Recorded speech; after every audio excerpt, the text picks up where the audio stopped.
Continuando un poco con el asunto de la necesaria perspectiva de género o la necesidad de una perspectiva de género dentro de la formación o de la educación y como la insistencia en que esta nos permitirá o nos permite o nos lleva a colocarnos en un lugar en donde podemos observar las violencias que se presentan. ¿Cuáles consideras o cuáles has, desde igual la experiencia, cuáles consideras que son las violencias más comunes que se dan en el espacio escolar? Yo creo que, o sea, lo que habría que pensar de antemano es que el espacio escolar no es un espacio que se rija por una lógica democrática, ¿no? O sea, digamos, hay instaurada de antemano una estructura de poder, que es el poder del profesor o profesora, ¿no? Frente a los alumnos. Y como comentábamos un poco, esa estructura es como una estructura fuerte en términos simbólicos y parece que cada vez más, ¿no? Y de ahí se desprenden como una serie de actos, a veces intencionales y a veces no intencionales, que pueden estar como siendo denominados como parte de estas violencias, ¿no? O sea, podemos pensar desde formas narrativas que se utilizan para explicar ciertos ejemplos o ciertas conceptualizaciones, o sea, como desde la idea, no sé, cuando yo estudiaba, ¿no? Se pensaba mucho que la psicología era una carrera mientras me caso, ¿no? O sea, es decir, una carrera que no estaba diseñada para formar profesionistas, sino para que las mujeres transitaran ahí un buen rato mientras conseguían marido, y eso era un poco como lo que había como en el fondo, ¿no? Lo que le llaman algunos teóricos como currículum oculto, es decir, como ciertas formas que se van como diciendo dentro del salón de clases, ¿no? O sea, con ejemplos. O incluso estas formas de repente, mirar más hacia ciertos miembros de un aula determinada, ¿no? O sea, hacia los varones, ¿no? O poner más atención hacia los varones, desdeñar la opinión de las mujeres, etcétera, etcétera. O sea, digamos, el salón de clases es también un espacio lleno de subjetividades, ¿no? O sea, que se va enclaustrando ahí. Hasta comentarios muy directos, ¿no? Que pueden ser comentarios denostativos, ¿no? Del papel de la mujer, ¿no? Directamente, ¿no? Hacia alguno de los o de las estudiantes, hasta miradas, ¿no? Formas de trato, ¿no? Que pudieran estar ahí como conllevando una actitud, digamos, sexualizada dentro del salón de clases, ¿no? Que creo que hay que tener cuidado, ¿no? Porque si bien todos somos seres sexuados y no estamos llenos de sexualidad todo el tiempo, la relación entre el docente y los alumnos tiene que ser una relación muy cuidada incluso en ese aspecto, ¿no? O sea, es decir, es importante, ¿no? Que por más que un maestro diga es que a mí, ¿no? Me llaman la atención las muchachas jóvenes, pues no, señor, no hay forma, ¿no? De que usted pueda mirar esos cuerpos sin que tenga consecuencias, ¿no? Porque además, insisto, que era un poco también lo que decíamos ayer, o sea, hoy hay mucha más sensibilidad por parte de las mujeres, de nosotras, de no ser miradas, ¿no? Desde estas formas como de conceptualizar no solo como cuerpos atractivos, ¿no? O ciertos atributos, los pechos, las nalgas, etcétera, etcétera, que también se da, ¿no? Sobre todo desde profesores o docentes varones, hasta, ¿no? Incluso ya llevado como más allá, ¿no? El tipo de intercambios sexuales o favores sexuales que se piden, que por más que se intenten justificar desde una lógica de, bueno, pues nos gustamos, no hay forma, ¿no? Porque lo que ahí está cruzando es siempre una estructura de poder y además es una estructura de poder que se ejerce, ¿no? Desde el docente, pero que además desde el alumno siempre está mirando otra cosa que no es un sujeto, digamos, no es una persona, ¿no? Sino es un imaginario que se construye, por lo tanto, no se puede pensar que puede haber una relación como recíproca en ese sentido, porque lo que ve el alumno es, ¿no? Una figura o de autoridad o de poder o de saber, ¿no? Que no necesariamente implica ver a la persona. Y aprovecharse de ese lugar me parece deleznable, ¿no? O sea, hoy, bueno, además está penado, ¿no? En todas las legislaciones y demás, pero creo que es como toda esa gama, ¿no? Desde lo más sutil hasta ya lo más, ¿no? Que podría ser considerado incluso ya un delito, y que además todo el tiempo el salón de clases está como circulando en esta lógica, ¿no?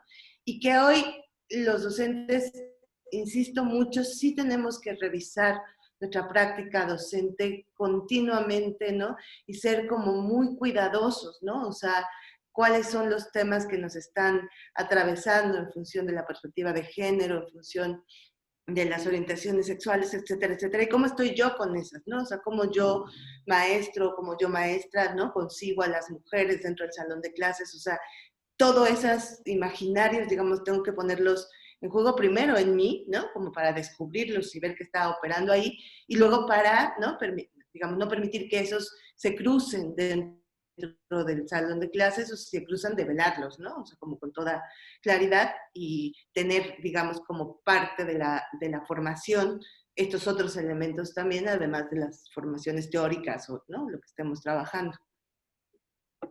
Y esto tendría que ver también como con la posibilidad que se abre, ¿no? O sea, si nos educamos, nos formamos desde la perspectiva de género, la posibilidad que se abre es de saber identificar estas violencias que se presentan en estos espacios, ¿no? Y no solo, sino también, pues, darles como un alto, ¿no? Y un fin, ¿no? Entonces estaríamos, pues, pensando en que si visibilizamos, estamos también previniendo, ¿no?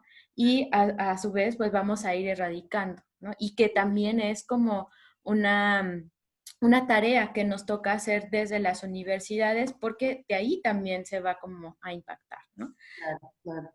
Otra de las cosas que te quería como preguntar o te quiero preguntar es, bueno, a partir de marzo, cuando se da la situación de contingencia de salud y el confinamiento, comenzamos a ver que los casos de violencia de género comienzan a dispararse, ¿no?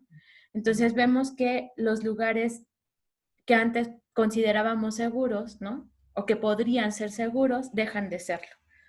Y las universidades comenzaron o comenzamos a entrar en una, sí, porque tuvimos que hacerlo, ¿no? Entrar a una dinámica de trabajo virtual a distancia y podemos ver que también se han presentado casos de violencia desde estos espacios que no implican el contacto, ¿no? Porque a veces pensamos que la violencia tiene que ver con la interacción como persona a persona, ¿no? La violencia de género que se puede dar en los espacios. ¿Qué es lo que podemos estar visibilizando o detectando en estos espacios virtuales o en esta modalidad otra, ¿no? De estar en contacto con estudiantes que tienen que ver con esta cosa de la violencia? Claro. Yo creo que Juan Villoro escribió un textito sobre la virtualidad y el Internet, que era muy bonito, ¿no? O sea, decía que el Internet era como ese cuchillo que habían descubierto los primeros hombres, ¿no? Y que lo tomaban y se cortaban con él, ¿no? O sea, es decir, estamos descubriendo apenas qué significa estos entornos de virtualidad, ¿no? O sea, creo que además todos somos torpes y todos somos, ¿no? Como apenas un primer inicio, ¿no? De cambio de era probablemente en términos de lo que esto significa, ¿no? Pero esto también como que repercute de alguna forma en que no están exentos de violencia, ¿no? Quizás se complejiza más, ¿no? Porque, claro, también hay una cosa que nos puede salvar en estos escenarios, ¿no? Es decir, tú no sabes si detrás de mí está mi mamá, ¿no? Y eso es como algo que también puede ser como una especie de garante de mi seguridad, ¿no? O sea, si la que está, ¿no? Cruzando por estos lugares es, ¿no? La madre ¿no? De nuestros estudiantes, etcétera, etcétera, que es también como un escenario que puede ser. Pero también, digamos, como que el espacio virtual permite una privacidad, ¿no? Que puede ser un poco, no sé si llamarlo peligrosa, pero bueno, que habrá que tener como muchas alertas en relación a eso, porque efectivamente la relación de autoridad, ¿no? Que se sigue manteniendo a pesar de la virtualidad, ¿no? O sea, aunque yo pueda como estudiante apagar mi cámara, ¿no? Y tal vez irme a pasear mientras tú das la clase, aún así hay esta estructura de poder que es que yo tengo que hacer algo para que tú me pongas una calificación y eso sigue operando como de alguna forma. O sea, creo que se complejiza mucho, ¿no?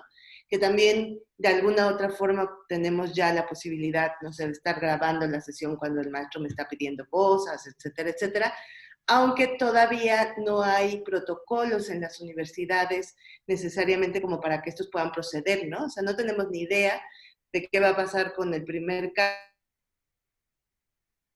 caso, ¿no?, de violencia sexual vía virtual, ¿no?, en las universidades. O sea, yo no sé qué protocolo lo va a atender porque no hay protocolos para ello, ¿no? O sea, por ahí yo supe solo, ¿no?, de un caso en la universidad, en la UAM Coajimalpa, ¿no?, en donde se atendió un poco, ¿no?, el espacio virtual como un espacio, digamos, parte de la universidad.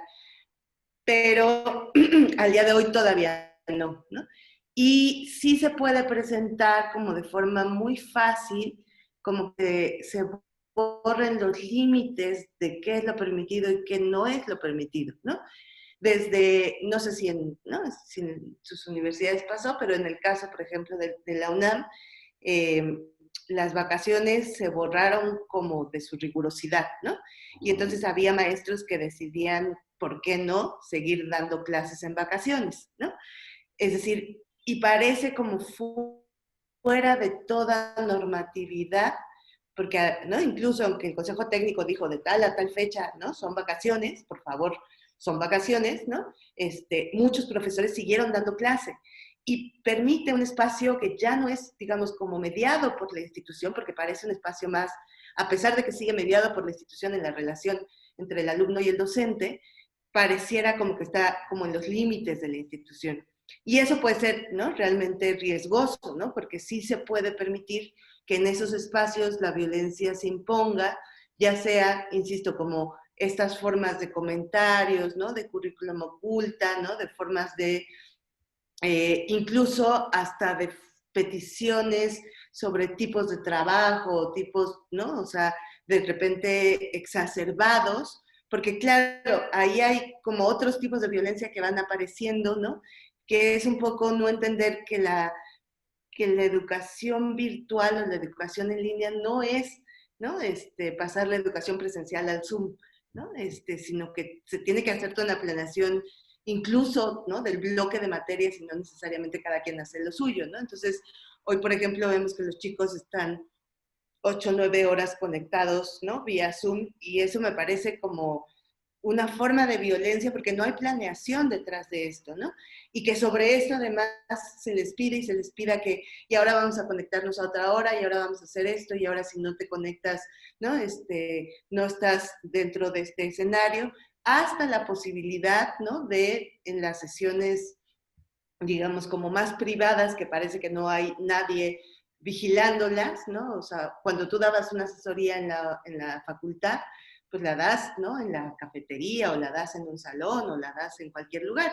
De repente una asesoría vía Zoom es una asesoría de un nivel de intimidad que puede ser riesgoso si no se tiene como la claridad de lo que se está trabajando, ¿no? O sea, es decir, hay una relación ahí de poder que se tiene que, digamos, como mediar mucho, y es una relación netamente académica, ¿no? O sea, no tendría por qué ir como más allá.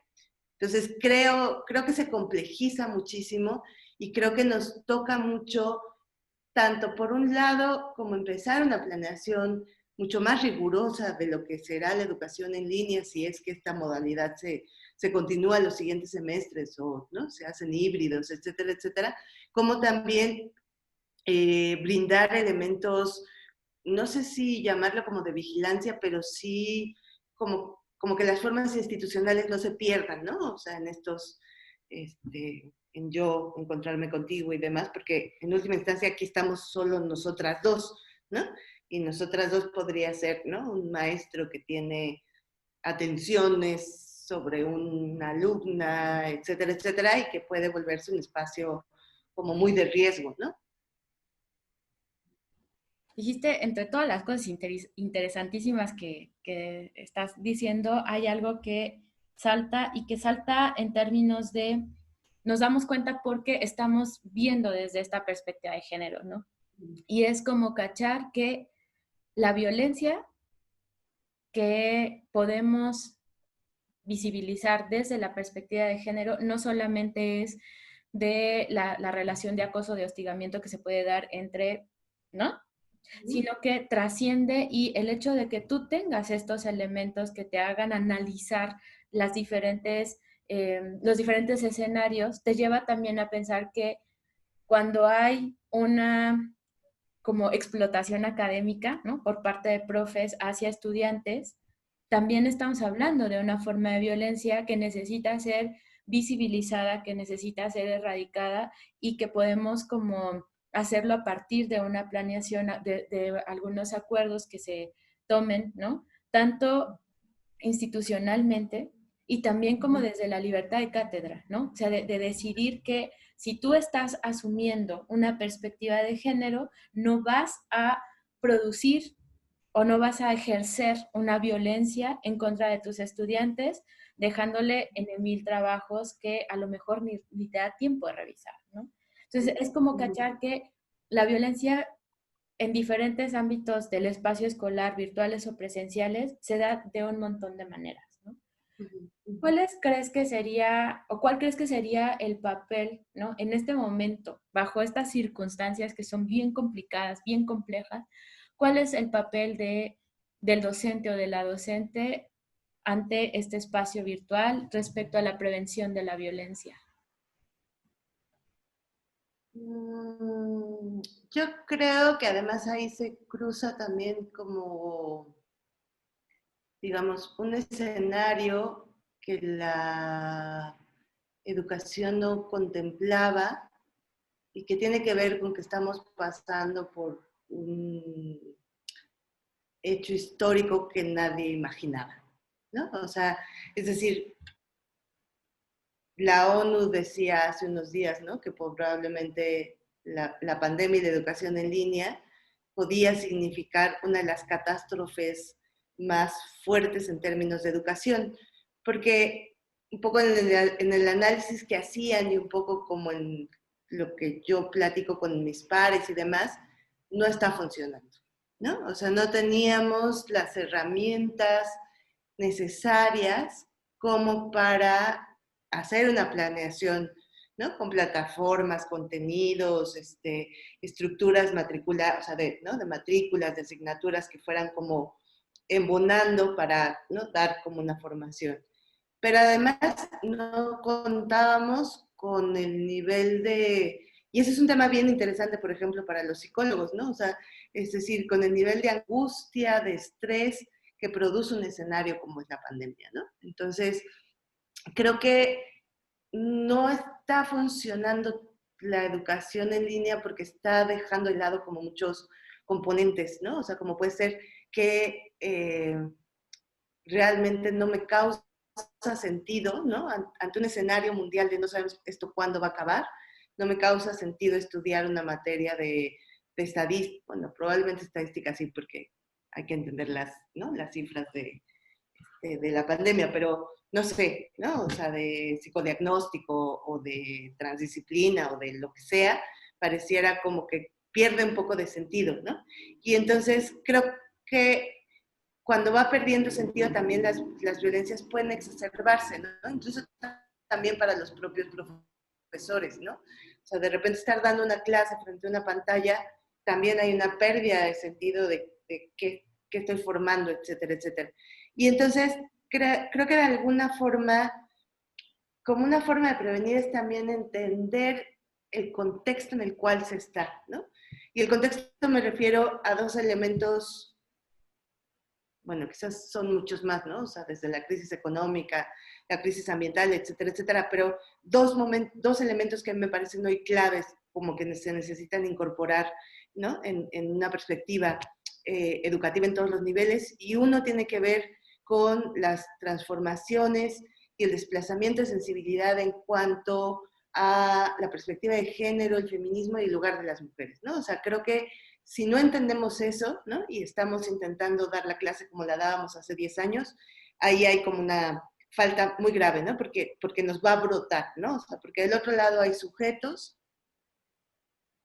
sujetas, sobre todo, ¿no? Que están como diciendo, ya no vamos a aguantar más. Pero por otro lado también es la pandemia, ¿no? O sea, hay una pandemia que nos pone en un escenario global de incertidumbre, ¿no? Que produce sujetos llenos de angustia, que produce sujetos llenos de desespero, ¿no? Que produce sujetos en aislamiento, que están en búsqueda como de, ¿no? De encontrar, y a veces lo que encuentran es solo prácticamente, ¿no? Un blog donde descargas lecturas y demás, y no un docente que pueda acompañarle y, ¿no? Y generar espacios de acompañamiento en este mismo momento, ¿no? Hay varios profesores que lo que han dedicado sobre todo es como abrir los espacios de las aulas, no solo a ver contenido, sino también como abrir, ¿no? La posibilidad de reflexionar la pandemia en colectivo con sus alumnos, ¿no? De reflexionar las angustias que aparecen, de reflexionar los imaginarios del futuro que se están produciendo, ¿no? Y hasta un poco como encontrarse con los otros desde una cualidad como mucho más afectiva, ¿no? O sea, como con todo cuidado en términos, ¿no? O sea, como solo de abrir espacios como para el encuentro, que creo en este momento la educación tendría como que apostarle mucho a ese encuentro, ¿no? Y construir contenidos desde ese lugar, ¿no? O sea, como buscar la forma de darle sentido a lo que uno está viviendo, ¿no? E insisto como en estos dos temas, ¿no? O sea, sí creo que hoy no solo la perspectiva de género como una cuestión que viene naciente desde los tratados internacionales, sino que viene naciente desde las sujetas que están sentadas frente a nosotros y que ya no aguantan más, ¿no? Ningún acto discriminatorio, violento, etcétera, etcétera, ¿no? Que ya no se puede pasar dentro de los salones. Y eso creo que es una cosa que tenemos que darnos cuenta, ¿no? Los profesores y profesoras que estamos impartiendo cualquier nivel. Pero además también este momento de caos, ¿no? Mundial que necesitamos atender desde otros lugares, quizás un poco más desde los encuentros y menos contenidos, y probablemente eso permita que ¿no? La catástrofe educativa no sea tan grave, creo yo. Que transformemos, ¿no? Que en lugar de que sea una catástrofe, nos regrese como cierta sensibilidad y cierta humanidad para que podamos realmente transformar a pesar de como todas estas condiciones, ¿no? Bueno, Tania, pues muchísimas gracias por tu participación. Esperamos que a quienes puedan como estar viendo estos materiales, este par de charlas que hicimos y que espero que no sea solamente estas dos, que puedan servir como para la reflexión, ¿no? Que nos sirva para la reflexión y que nos lleve como a accionar como accionar para ciertas transformaciones desde los espacios virtuales en este momento, pero que no se quede como solamente un trámite, ¿no? Que no se quede Pues, como eso y ya. Sí, sí, yo solo quería como terminar justo como en esto que decías, ¿no? O sea, como apostarle a la transformación. Justo hoy, una de las cosas más bonitas que está desarrollando el feminismo tiene que ver con la lógica de cuidado, ¿no? O sea, cómo me hago cargo, ¿no? De los otros, cómo pongo mi mirada sobre los otros. Y creo que eso es una cosa que hoy nos hace como mucha falta y nos viene muy bien, ¿no? O sea, justo en esta pandemia ¿no? O sea, desde el feminismo sabemos cuidar, ¿no? Y cuidar no implica, o sea, implica justo hacerse cargo, ¿no? De las violencias de cada uno y no imponérselas al otro, no pasárselas al otro, pero también implica abrirle un espacio al otro. Y creo que hoy es como, bueno, a mí me parece una de las claves más hermosas, ¿no? Que está desarrollando el feminismo teóricamente. Y por supuesto en la práctica, ¿no? sí, llevémoslo todo a la práctica. Muchas gracias, Tania. Ay, pues muchas gracias.